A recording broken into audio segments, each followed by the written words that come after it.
Misirdə bir həkimin başına gələn bir hadisədir. Həkimin adı səhv etmirəmsə Rami idi. Rami deyir biz dostlarımızla oturmuşduq bir məclisdə. Həmin məclisdə biri deyir ki, mən bu gün axşam artıq ümrəyə yola düşürəm. Biri deyir ki, mən bir həftə sonra yola düşürəm. Bu minvalda 1-2-3 nəfər bu Ramazan ayıdır və ümrəyə getdiklərini bildirirlər. Bildirdikləri zaman mən də bir istəyim yaranır ki, mən də ümrəyə gedərdim də, yəni. Həmin ərəfədən bizim bir Mədinədə universitetində dərs deyən müəllimlərdən biri, hansı ki o Peyğəmbər s.ə.v məscidində də dərs deyən müəllimlərdən birinə zəng edirlər. Elə belə hal-əhval üçün. O da ona nəsihət edir, Ramazanın son 10 gün fəzilətlərindən danışır. Deyir ki, bəs mən də istəyərdim gələm ora. Deyir ki, istəyərdinsə, üstə Allahdan gələrsən də. Artıq Ramazanın son 10 gününə daxil olublar bu arada. Cümləni də belə qurur. Mən çox istəyərdim ki, axşam iftarı sizinlə açam, təravih namazlarını sizinlə bir yerdə qılam. Və bu zaman bu da deyir ki, nə var ki, bunu işte Allah müvəffəq edəcək də. Deyir, mən deyir Misirdə müəllim, siz deyir Saudiyada, Mədinədə, aramızda qırmızı dəniz var. Mən bunu necə keçsəm? Bir neçə saatdan sonra da iftardır. Deyir ki, sən Allahın ol deməsinə şübhə edirsən. Deyir, yox, şübhə etmirəm. Amma necə baş verəcək? Deyir ki, onda sən inanmırsan buna. Adbo eləmək istəyir, telefonu bağlamaq istəyir. O da deyir ki, bir dəqiqə müəllim. Deyək ki, inanıram. Nə etməliyəm? Deyirsən, birincisi, ehtiyac sahiblərinə, kiməsə bir ehtiyac sahibinə elə.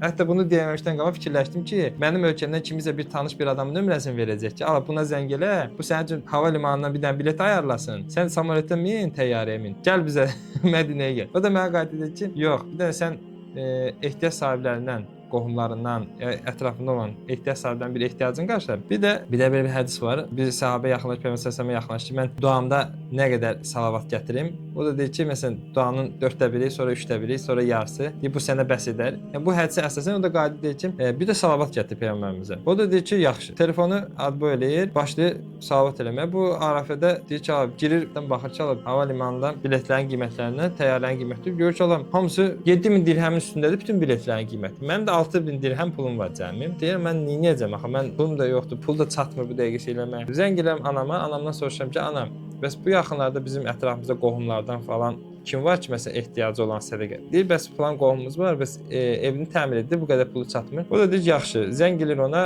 deyir 3000 dirhəmin çatmır. O da deyir 3000 dirhəmini götürür. Mən də deyir 6 dirhəmli 3000 dirhəm qalır. Deyirəm, ay Allah, mən nə edəcəm? Bəs mən axı çaya gedib etmək istəyirdim. Səbəb olaraq da şeydim. Mən nə edim, nə etməyim?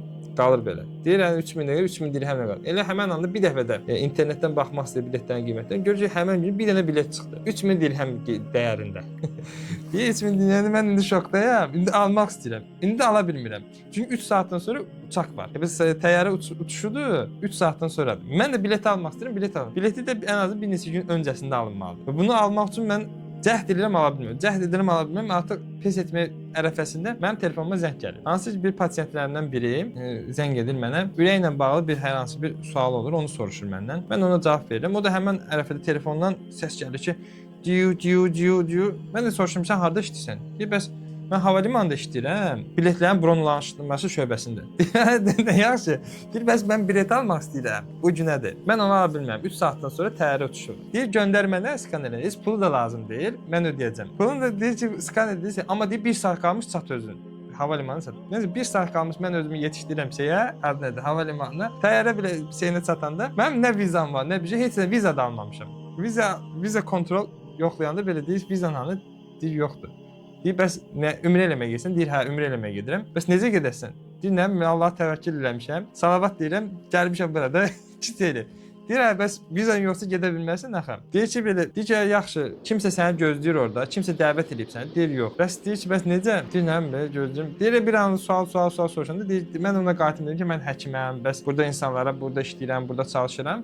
Bu ərəfədə qayıdıb elə, sən İngiltərədə və ya Amerikada təhsil almısanmı və ya orada yaşamısanmı? Orada da 2-3 gün öncəsində belə bir qərar çıxır ki, Amerika və İngiltərədə təhsil və yaşayışı olan insanlar Saudi Ərəbistana düşüş zamanı viza əldə edə bilərlər orada. Allah Subhanahu buradan bu qapını açır onun üçün. Bu təzə təyyarəyə minir. Təyyarəyə minəndə adam şokdadır. Təyyarəyə minəndə bir dənə hava yollarının şəklini çəkir, qoyur telefonda status ki, bəs mən gedirəm şeydir. Dostları deyir ki, 2 saat öncə bizdən bir yerdə idin, sən hara gedirsən deyir. Deyir, bəs mən gedirəm Səudi Ərəbistana ümrə etməyə. Bəs şeydən nədir? Peyğəmbər səslində Ramazanı orada keçirməyim. Bu da qayıdıb elə. Necə baş verdi falan. Nəysə bu statusu bağlı gör. Təyyarədən düşür aşağı. Düşəndə gör bir nəfər bunun adını tutub əlində saxlayır. Rami falan kəs. Bəs biz sizi qarşı. Bu da qayıdıb deyir ki, qardaş, siz yazıcı şəxs mənəm, amma mən sizi tanımıram. Siz kimsiniz? Qadi bəy doktor, bəs siz neçə il öncəsində mənə anamı müalicə etmisiniz? Mənim anam sağalıb. Mən bundan çox faydalanmışam. Və sizin statusu gördüm, düşündüm ki, mən bu xeyri qarşılıq olaraq nə edə bilərəm sizin üçün. Deyib, bax gəlin mən sizin qarşılayıram sizi. Sizi Peyğəmbər sallallahu əleyhi və səlləm məscidin yanında otel ayarlamışam sizin üçün. Gedək ora, mən sizi yerləşdirim. Nəsə yerləşdirirlər, sonra yerləşdikdən sonra bunlar iftar zamanı bir nəfərlə görüşürlər. Bu iftar zamanı bu da artıq həyəcan bunda bürüyüb ki, bəs gəlmişəm bura bu yolu qət eləmişəm, gəlmişəm Peyğəmbər sallallahu əleyhi və səlləmin məscidində iftar edəcəm, gedəcəm təravih namazına. Demək təravih namazına getməyə düşündüyü zaman artıq bu iftar eləyirlər. Bu deyir ki, otur rahat yeməyini ye, rahat yeməyini ye. Deyir qardaş, sən niyə belə tələsmə? Biz axı təravihdə buraxacağıq, axı namaza çatmayacaq. Qardaş, sən narahat olma. Sən narahat olma. Biz girə bilməyəcəyik deyir. Deyir narahat olma.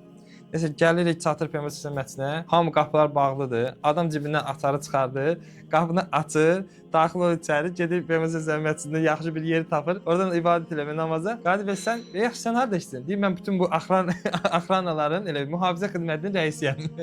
O da deyir burada haram görməksən. Sən bəlkə qəbirstanlığı görməyə aparım səni. Yəni Allah Subhanahu taala bir şey ol desə olar. Yəni insan sadəcə Rəbbinin hər güc qüdrət sahibi olduğunu anlamalıdır, dərk eləməlidir. Və bilsin ki, onun üçün çətin heç nə yoxdur. O sadəcə ol desə olar. Elhamdülillah. Yəni bu hadisəni mən özüm eşitdim, dinlədim, çox təsirləndim. Düşünürəm ki, sizin üçün də faydalı olar.